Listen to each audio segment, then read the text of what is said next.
Well, hey there, everybody. This is Snackbox. I'm coming to you to talk to you about this Corus 32 degrees. We got the name on it somewhere here. I'm gonna call this like my little camping blankie here. The Corus 32 degrees by Thermarest. This is their introductory quilt. This is the quilt that I took on my through hike of the Colorado Trail. I'm going to talk to you about the good, the pretty good, and the sort of average so that you can make an informed decision about whether or not you want to buy one for yourself. And I would say probably. So let's get to it. We got a lot to cover, and those clouds are looking ominous. That's an SAT word for you. So if you're taking the SAT soon, you're welcome.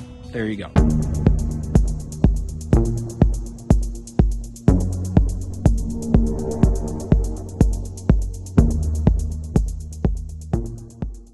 So let's talk first about this sleeping quilt, some of the ratings they have and some of the sort of specs to it. So this is a 650 fill hydrophobic down. When you're talking about down, the bigger the number means the smaller it packs. I'm not sure how that works. And so here, when we're looking at this one, it is a 32 degree, 650 hydrophobic down. They've treated the down with some type of a something or other that keeps it from absorbing water. This is really important because when you're thinking about a down bag, one of the biggest concerns is that when they get wet, they tend to lose their insulating ability.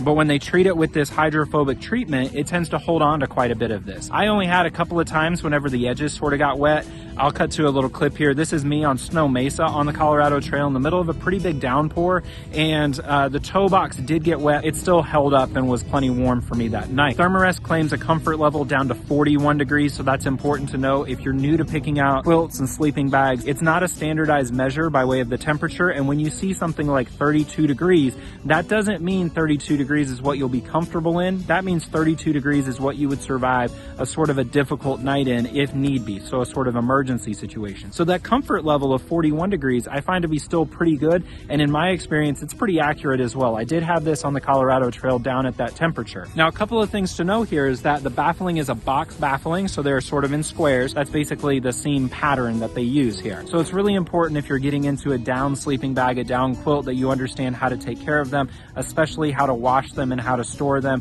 We can do a separate video on that later, but for those of you who are getting into quilts, chances are good you're already familiar with down and down care. Let me know in the comment box below if not though. This one is really an interesting one because here it is super thin. When you get this quilt in person, you won't believe that it would keep you warm down to 41 degrees. Again, my experience is that you will. There are some spots where it may appear, like right here. I don't know if you can even see. It doesn't feel like there's any down here. I don't know the physics of it, but what I can tell you is that on my month-long hike of the Colorado Trail, I never experienced a cold spot. Now, if you're going to be in colder weather, you definitely need to pair this with an insulated pad, but that's neither here nor there. But speaking of pads, this quilt comes with these guys here. These straps, you get 2 of them, and on the wings, the sort of arm of the sleeping bag or the sleeping quilt, the arm of the quilt, they have these little tags here, and you attach these guys to this, and then that holds it in place along the sleeping pad. This is something I ended up using maybe 2 or 3 nights, and I ended up ditching both of these, although maybe I would use the one closest to the foot box in the future, and here's why. The sleeping quilt itself is only a certain width. It's relatively narrow. I don't know the exact specs on it, but I'll put it below if I can find those. And so it's pretty narrow. So when you use a regularly sized sleeping pad,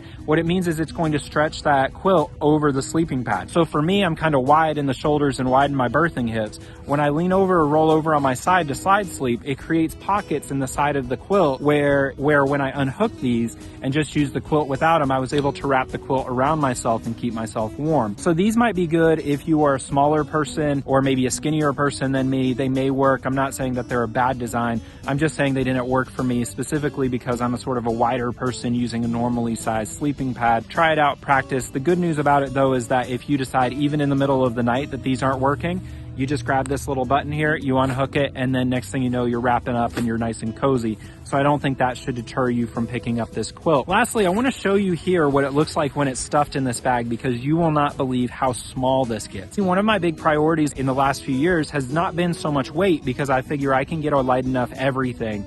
But what I've really been prioritizing is volume. I wanted smaller gear, and the smaller the gear, the better, because then I can downsize my sleeping bag, could downsize my backpack and everything else that goes with it. And that really helps keep a lot of that weight off my shoulders, and particularly in my case, my back. I actually, about 15 years ago, I had an accident where I broke my back in 3 different places. I'll see if I can find a picture of me with a little tortoise shell on that. But it's really important for me to have a smaller bag and backpack so that I'm able to keep hiking well into my hopefully 70s and 80s. I want to be that old dude on the trail. I'm going to start stuffing this one here. And if you're new to the backpacking game, you may have seen my video on the 10, I think it's 11 backpacking tips in 10 minutes. I've got the video there. Take a look at that one, because one of the tips that I give is that when you're getting a sleeping bag or a tent and you're stuffing it to pack it up, you just grab handfuls and shove it in. Don't try to roll them up. That will take you forever and it's totally unnecessary. What you do is you just keep grabbing handfuls, you stuff it into that stuff sack. This is also a good opportunity to talk a little bit about compression sacks.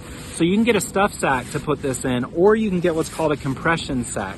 If you're interested in volume like I am, I recommend spending a couple extra dollars and getting a compression sack. I'll put a link to a compression sack that I like, maybe even this compression sack from Sea to Summit. Sea to Summit, see it right there? And basically what this is it's a stuff sack, but it comes with a sort of a canvas cap. So you see me kind of putting it over here. So you wrap that around, and then it's got these straps, and you can cinch it down, and basically you can take out all of that extra space. These are just invaluable for a down sleeping bag. It's why you get a down sleeping bag, because the cost is more expensive, hair is a little harder. You have that disadvantage of having to keep it dry, where a synthetic bag, you might be able to get it wet and it would still hold that insulating quality and ability. So this is it. See this guy here? Smaller than my head. That's pretty small, and when I squeeze it, there's still plenty of give. I could probably downsize my stuff sack even smaller for the height. This is great. If you don't know how big my noggin is, let me show you. To give you some sense of size, here are the Instana shades. So you can see here, very small, very light. When you add the stuff sack, it's probably a little bit over a pound. I really like this quilt. I think that it's reasonably priced. I don't necessarily think it's the deal of the century, but I think for the price point, you're getting a great deal. I also think that once you figure out exactly how to use it and how it fits with your sleeping pad and how your sleeping patterns, this is gonna be a really great one for you. Again, the link is below. If you have specific questions about that, I hope you'll put it below as well. I hope that you'll like and subscribe to this video. It's really helping us build this community. I've been really enjoying getting to know everybody. If you've been watching, you'll know that we've given away that camel 3-person tent. I'd also like you to let me know the kinds of things that you would find valuable as maybe a giveaway. If I have an old piece of gear that you might like to get your hands on, let me know and maybe we'll try to do a giveaway for that as well. So I appreciate it, everybody. I think it's getting to the point where I probably ought to get out of here. It's getting kind of dark and my girls here are so very tired of being in the park. They're ready to go. Thank you all, everybody. Have a great day. This Snack Box out.